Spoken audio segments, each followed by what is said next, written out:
coming back and forth. I believe that's like coming in and out of a room. That is to say that when you're in meditation, you're made aware of something, and you exit meditation briefly to become aware of it, and then you go back in. Again, that having been said, I mean, I've used this feeling in sword fights, so you're definitely aware of everything around you, but when you're in the fight, but when you're practicing the meditation, you should try to not be. The good way, a good way of checking if you're there or not is to not be aware of time. I mean, if you think that 5 minutes have gone by and an hour has gone by, then chances are you were in meditation. If you think that an hour has gone by and 5 minutes have gone by, chances are you were not. Yeah, I like that about the checking in and out. I kind of can relate to that.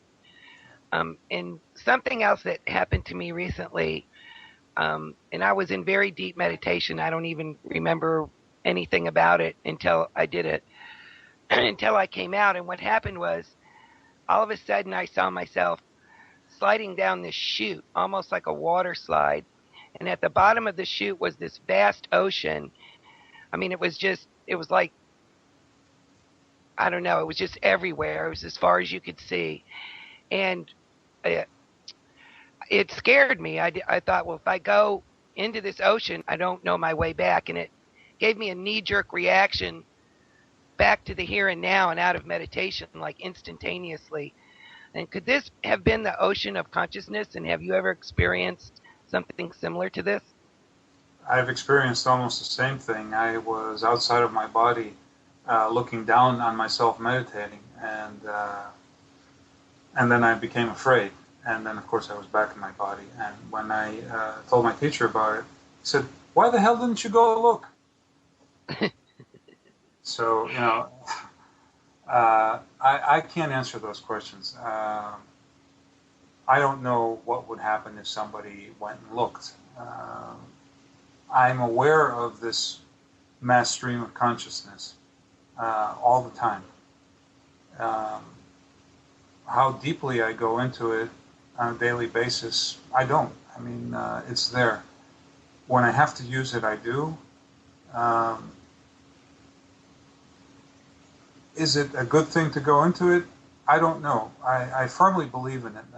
It's not just my own experiences or the historical and cultural record all around the world that refers to that thing. It makes a lot of sense from every perspective that there is a mass conscious, mass subconscious, and that somehow it guides us. Now, you want to call it the great soul, and we return to it. I mean, how can we know what it is? For me, it's like ants trying to understand human beings. I mean, I've watched ants watch me, or whenever they're aware of me, and for me, trying to understand what happens in that context is pretty much the same thing. I mean, it's beyond me. So at this stage in my life, I'm saying, well, you're an idiot for trying to describe it or categorize it or whatever. One day, you will go into it. So don't rush it, right? Right, exactly. But a little bit of follow-up on that. When you say that, when you need it, you access it. Can you clarify that a little bit? When I need to use what's termed the mass subconscious, it's there for me to use if I have to use it. Can you just explain how you go about that? No, it's not a physical process. Like I said, it's always there with me. So it's something that I can just tap into. It's I use it when I want to show something to a student in martial arts, or I even use it when I work, when I want to achieve a specific goal sometimes, although that's kind of cheating. It's just there. I can't really explain it any better than that. Right. I guess I was just curious as to, like, do you ask the consciousness a question to help you, or do you I, just I, I, I ask it, yes. I ask it to help me, but it's also kind of like a command too, you know? I mean, it's, please do this, and then we do it normally. okay? Because that's thank you for that, because I know often I'll ask questions before I go into meditation, and often I'll get answers. So thank you for that very much. That's a good way to do it. I mean, if there is a mass subconscious, and I believe there is, then it's a hell of a lot more powerful and wise than we are. So, I mean, you meet a powerful person in everyday life, you know, a billionaire or a politician or a psychotic dictator or whatever it might be, and you normally polite because, you know, they're powerful. So it's good to approach the mass subconscious in the same light. Since it is powerful, it's nice to be polite to it. But it's also a part of us. So why wouldn't you be polite and respectful to yourself? Excellent point. Thank you so much. My pleasure. Hi, Kostas. This is Green Meadow again. You'd mentioned the enderic system. I'm not even sure I'm pronouncing that correctly. That's Yep. in addition to our nervous system. Can you tell me a little more about that?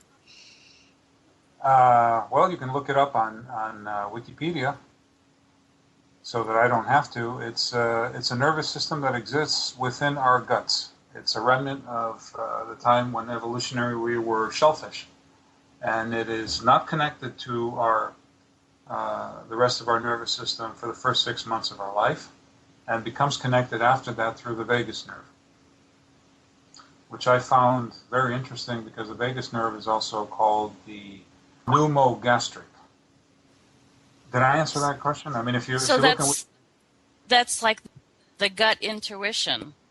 that's correct, and it's very interesting because in ancient Greek myth, the first goddess of wisdom was a woman, and she was married to the god of thunder, who was the powerful dude of the time, and then one of the titans came along and prophesied that she would have a child who would dethrone the god of thunder. So the god of thunder ate her and put her in his belly. So since then, Metis, which is the name of that goddess, the goddess of wisdom, dwells in your belly and gives you intuitive wisdom. So if you want, then this is more of a yin wisdom, something that's more connected to the mass subconscious. So the feeling in your gut that you get is because this goddess, this Metis, is telling you, hey, you know, be careful, or it's some kind of sense that manifests through the enteric nervous system that we're really not aware of how it happens. It can't just be a processing of external stimuli, because the enteric system is only connected to the rest of the body through one nerve, the vagus nerve. And to assume that the vagus nerve is pumping all the feedback information we get from our senses to the enteric system so that it can process for this intuitive wisdom, it's kind of counterproductive, I would say. I would think that evolution would come up with a more efficient method. So the enteric nervous system kind of is an interesting circumstantial evidence for a lot of things regarding the yin field and this type of training and that, by virtue of our own anatomy. So just look it up on Wikipedia and you can see who discovered it. I think it was originally discovered in 1929 and they forgot about it, and then somebody published the results of their, I'm sorry, I'm terrible with names, of their research circa 1999 or 2000. Thank you. That answers my question. You're welcome. Sure, Kostas.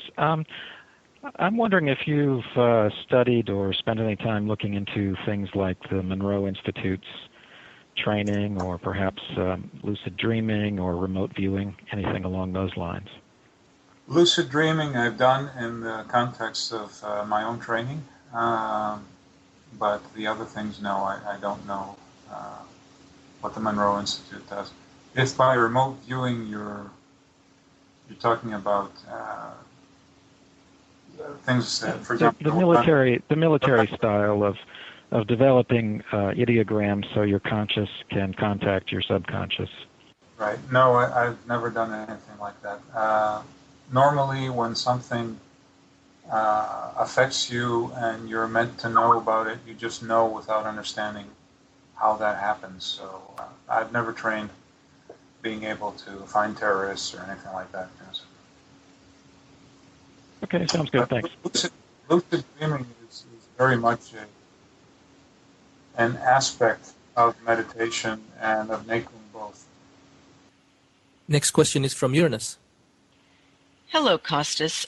These coming questions are going to be related to current events, karma, and the future.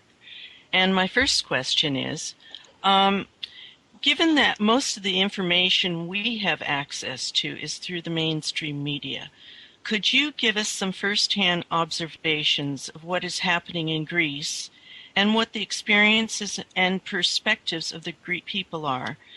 And could making positive use of upcoming challenges actually be an opportunity? Well, what's happening in Greece is that a method and system of government that's been in place basically for the last 30 years is finally peaked and is no longer able to pay its bills. Now, they've promised a lot of things to a lot of people, and they're no longer in a position to make those promises true. So a lot of people are very angry, and they are reacting violently. I believe there will be more violence.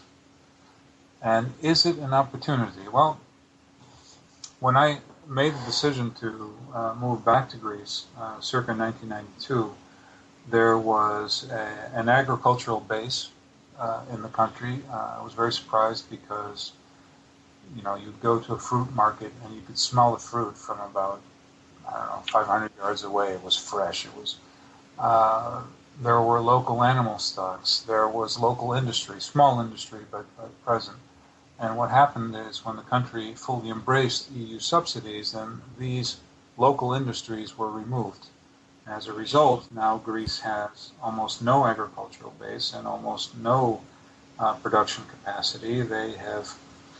The economy is strictly reliant on tourism and on the oil tanker lobbies, because Greeks are the largest merchant fleet in the world as far as that's concerned. So the rest of the vacuum that was left in the real economy when that happened was taken over by the government sector. So the government moved into everything. And virtually, I would say about 70 to 80% of the economy here in Greece is centered around the government in some fashion or the other. So if that goes away, and that is going away, what are people going to eat? Now, does this represent an opportunity? For me, I believe it does, because it's not that far back that people had their own fields and they were working them, or they had their own small industries and they were working them. And the reason for that is that Greece has been under occupation for an awfully long time. We were conquered by the Romans in 146 BC. And since then, until liberation, circa